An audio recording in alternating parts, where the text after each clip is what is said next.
While the most recent Dragon Ball Z Kakarot trailer, the Buu trailer, left a lot to be desired, like more Buu, it was nice to get official information about the different editions we're going to have available for the game. So in this video, I'm going to be going over each of the perks that you get for each edition, then tell you the price of them, and then try to evaluate what might be right for you. First of all, remember that the pre-order bonuses, which I talk about in a separate video, are universal, meaning that you're going to get them regardless of which edition you get, as long as you pre-order the game. I'll also be talking about exclusively euros and American dollars in this video, so if you're not in either of those regions or you don't use either of those stores, you're going to have to check the individual pricing listings in your particular area. The base game comes with the game, and that's it. Obviously, you still get the pre-order bonuses like I just mentioned, but apart from that, it's just the base game, which retails for €59.99 and $59.99. The Deluxe Edition comes with the base game, just like the base game, but on top of that, you get an additional item, which will increase your attack stats, your HP stats, and probably most importantly, you get the Season Pass. The Season Pass includes 2 additional and original episodes for the game, and an entirely new story. They have not elaborated on what that new story might be, and I might do a video on that in the future, but let your head run wild as to what that might be. This version of the game will retail for €80 or $85. The Ultimate Edition comes with the previously mentioned Season Pass, a music compilation pack with 11 songs from the original anime, and the Toe Pai Pai Pillar, which will probably just be another mode of transportation, kind of like a mount in an MMO. That version of the game retails for €90 and 95 United States dollars. Then we have the Big Boy Edition, the Collector's Edition. This will be retailing for an impressive €230. You get the game, the Season Pass, a steelbook for the game, which looks really cool, I might add, an art book based on the game's art, a World Hub map, which will kind of be like a poster, and an exclusive diorama, which is 20 by 20 by 20 centimeters. The quality of the diorama is actually really good, though I do see some noticeable gaps in the design, specifically on the T-Rex, but it's pretty easy to ignore, because the rest of it is just awesome. The colors are amazing, and it would look really nice in anyone's collection. Even if this was the first thing that you decided to collect, it would be a good starting point. I like that the standard color of the game case is red,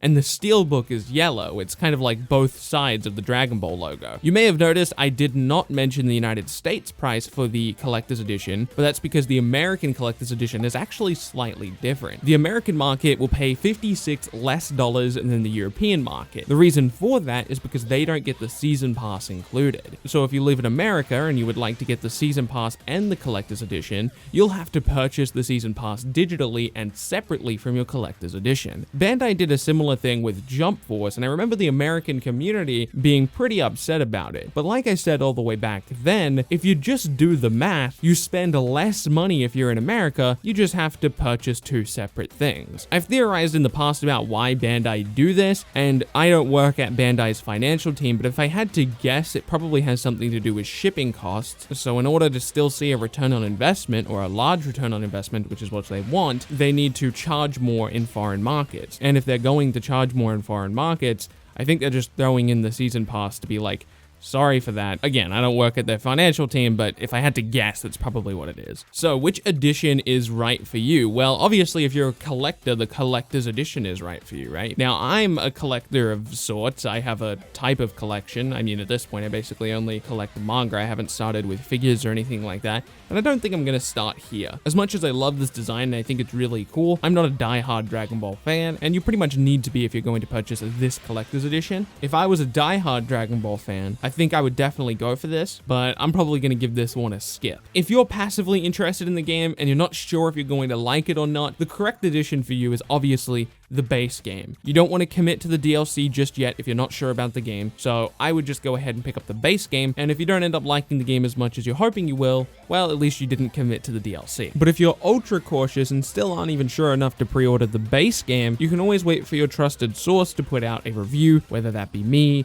or Globku, or one of the various other anime creators we have on this website. For the serious fan, but not the collector, I would go with the Ultimate Edition. The Ultimate Edition is the one that comes with the Season Pass pass and the 11 songs from the anime. The mount seems less exciting to me because I don't really see the point of collecting different mounts or modes of transportation if you don't have anyone to show it off with. And so far, it doesn't look like we have any online capacity for this game. You know, it's not Xenoverse, so you can't show off all the things you've collected in game. So that's not very appealing to me. But the 11 songs from the anime is probably worth the extra $10 that you pay. But if you don't think you would pay that $10 for the music pack and you don't really care so much about it, then the Deluxe Edition is the way to go. Either way, you're getting the season pass, which is probably what you want from like an Ultimate or Deluxe Edition. And that way, if you've got the season pass, you know you're getting the 2 original episodes and you're also getting a brand new story. And we don't know what that's going to be yet, but I'm sure it will be something exciting. Which edition of the game are you going to be picking up? For me, it's probably going to be the Ultimate Edition. I still might get the Collector's Edition. I'm not quite sure because I do want to start collecting figures for my personal collection. I just haven't started doing that yet. Anyway, I want to thank you so much for watching. My name has been Bilbzy, and I'll see you in the next